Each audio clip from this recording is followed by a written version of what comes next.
Hey, everybody. Welcome to this edition of Bird Brain 66 with your host, Andy Teague, over there somewhere, as we always talk about. Never know if it's right or left. Myself, Brian Bretsch. Hey, today we're going to talk about a really cool retro set. It's the 2013 Panini Colgan discs or chip cards. That was an insert to one of the Panini sets in 2013. Andy's showing on right now. That's our good buddy, Jim Bottomley. Big fan of Jim Bottomley. Nice look on the back of the card there. There's 12 of these in the entire set, or when Andy did his homework, there were supposed to be 11, and he discovered the 12th one. So, Andy, I'll turn it over to you because you just showed him. Yep, I found happened to find Jim Bottomley wasn't on the list that it had at that particular time, and cool little set. They first made their appearance back in 1909, as we discussed earlier. Between 1909 and 1911 was the first iteration of Colgan's chips, and they came about again one more time. And before they, wound up with Panini doing their version of it, called, but this was called Stars and Diamonds, as well as the version from 1909 to 1911. Cool cards, cool little disc. The originals we discussed were metal tin, some kind of gum tin. Mm-hmm. Actually cardboard cards like these are, but these are really cool. And they were as part of one of the Panini inserts in 2013, and just a nice addition to your set because it's very relatively cheap, and you got all the really cool Cardinal greats. There's Raja right there, and there's Stan. So the usual cast of characters when you look at as far as Hall of Famers and kind of star players. The one I found to be interesting in this particular set, and I don't know. I know, yeah. Why they made this particular selection, but I'm going to go ahead. But not that not to take anything away from it, because I loved it when we came to the team. But Eckersley, yeah. If you look who's in this particular set, Shane Dees and Ozzy and Dizzy and Hoot and everybody else, and even the White Rat. But to pick Eckersley was just kind of, to me, was really kind of an odd choice. Yeah, his body of work, you could have had him, when he was with the Indians. You could have had him when he was the closer for the A's, the Red Sox. I'm happy that he's in the set. Yeah, we're not knocking him, but wow. Because, one of the things that we talked about right before we started recording is talk a little bit to Andy, because you're really knowledgeable on this. Panini lost, or didn't lose, but they didn't have the licensing agreement. So there really is no Cardinal. There's no STL, not the Nike logo, but the STL on them, and there's no. It works out well for the guys from the 20s and 30s on their particular cards. But what they did is they crop the photos at the top to cut off the the emblems, or they did what we always call the dirty hat trick, where they blocked out the emblem. See what Brian's referring to. Back in 2010, Topps gained control of the baseball card market, and matter of fact, that particular year, that was the last year of Upper Deck as well, and Upper Deck decided not to even put out their Series 2. They put out a Series 1, and this, because of what happened, they decided not to even put out a Series 2. So if you're going out, when you go out to look for your Upper Deck Series 2 in 2010, there isn't one, just to let everybody know that. So that ended at that particular time. And and now kind of same things kind of happened to Topps. Moving forward, it's Fanatics who will be taking over in the major four sport market, moving ahead. So yeah, very interesting how times change, and just survival of the fittest, basically. So just a little trivia about that for you guys out there. And then there's obviously Whitey. We don't get to feature Whitey too much on anything, so might as well give him a shout out. Yeah, that's always a good one. Yeah, so it's Brock, it's Dean. I'm looking at them real quickly. I was just holding it up here. I'll show them all again, because I didn't take them this time out of my. There's Brock, Dean, Eckersley, and you got Frankie Frisch, Hoot. We want to put one of my grandfather's favorite guys too, because he's not featured a whole lot either, Ducky Medwick. So I'm glad to see you got represented in this set as well. Yeah, and kudos to you for discovering the Jim Bottomley card. but we talk about this all the time on the randomness of who gets selected and who doesn't. I mean, I know that we both of us find it puzzling. And again, no disrespect to Dennis Eckersley, love it. I mean, he had a great little run here at the end of his career for the Cardinals as our closer. But you're choosing Eck over Bruce Sutter. Oh yeah. I mean, that's kind of my first thought, but you could have Bruce in there. I'm always stumping hard and really campaigning hard for Terry Moore.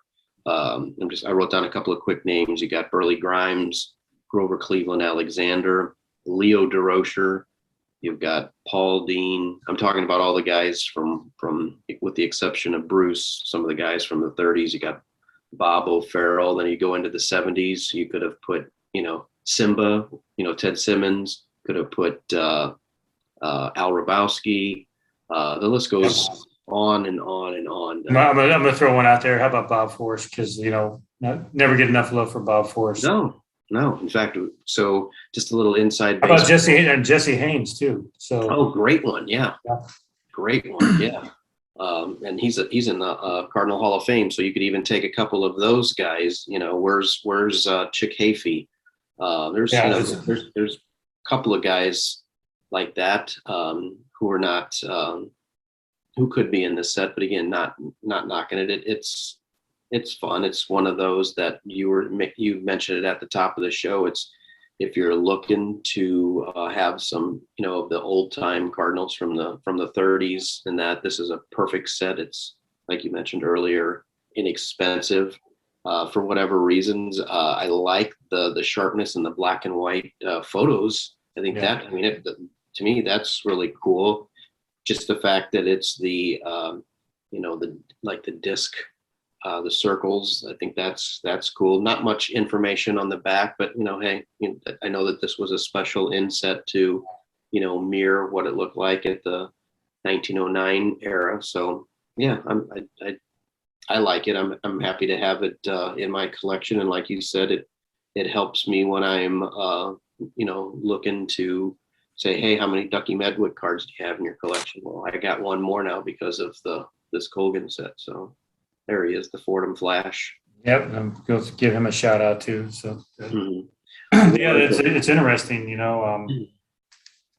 and never to take away from our usual guys we see in the any card set, which is normally obviously Stan and Gibby and then Brock, Ozzy, yeah, Ozzy. But I'd like to see more of the guys from like the Guest House Gang era, and even earlier than that, get represented in some of the stuff moving forward. Because you mentioned DeRocher, I can't even think. Maybe I have three cards that have DeRocher on it, so I'd love to see him represented as well, moving forward and some stuff. So there you go, Fanatics. Yeah, there you go. And the same thing with Paul Dean. I don't ever think Paul Dean Daffy ever gets as much love as Dizzy does. So anyway, how about Jimmy Wilson? Oh, another good one. Catcher. Yep. Yeah. Roger Bresnahan, really a turn-of-the-century guy in the Hall of Fame. Another one. Yeah, I mean, we could sit here and if we really thought about it, yeah, there's tons of guys. You mentioned somebody, I'm like, oh, that makes me think of. Heck, you could put Tim McCarver in here, Dick Groth, though, Huggins. There's all kinds of guys that throw in this. Great one with Miller Huggins, yeah. My other one that I stumped really hard for, who I think should be in the Cardinal Hall of Fame, is Bill Sherdell with his. I think he's like third or fourth all time in Cardinal victories, and that poor guy doesn't get any love, not even from the Cardinals organization in terms of being in the Hall of Fame. How can you pitch for as many years as he's pitched and not get any love? And he was, I'd have to go back and look, but I think he was on the 26 World Series team. So Andy High is another one. There's tons of guys that, and Brian and I in the future are going to do one on nicknames, guys, Cardinal nicknames too. And might cheat a little bit because there's, there was a couple of St. Louis teams before the Cardinals became the Cardinals, in the 1900s. So, and the one guy in particular I like is, I have a reprint card of him, is Icebox Chamberlain. I like that. I think that name is cool. So I got that card. So So that's your favorite, and you've heard me talk about this one too, because his nephew lives around the corner from where I live. But I love Creepy Crespi. So that's When I haven't looked it up yet, and I want to know how he got the name Icebox Chamberlain. I mean, maybe I can't find it, but I just for whatever reason, it made me laugh when I saw that. When I first saw that. that's your homework assignment.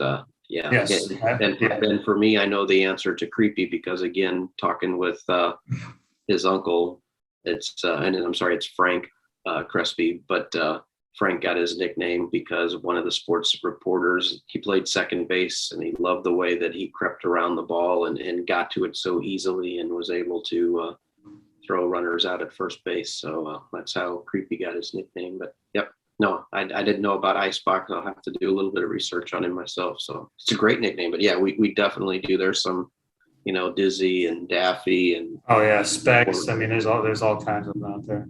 yeah. So, all righty. Do you want to wrap this one up? Well, I'd like to thank everybody for tuning in, and please, and if this is your first time, please subscribe and check us out at BirdBrain66 on Twitter, on Facebook, and here on this YouTube channel. And again, thank you. We love doing this. We love talking baseball, and hit us up with a question on the Twitter account, and we'll be sure to get back with you. And check that out, Card of the Day. And again, appreciate you guys checking us out. And thanks. Thank you very much. Thanks for watching.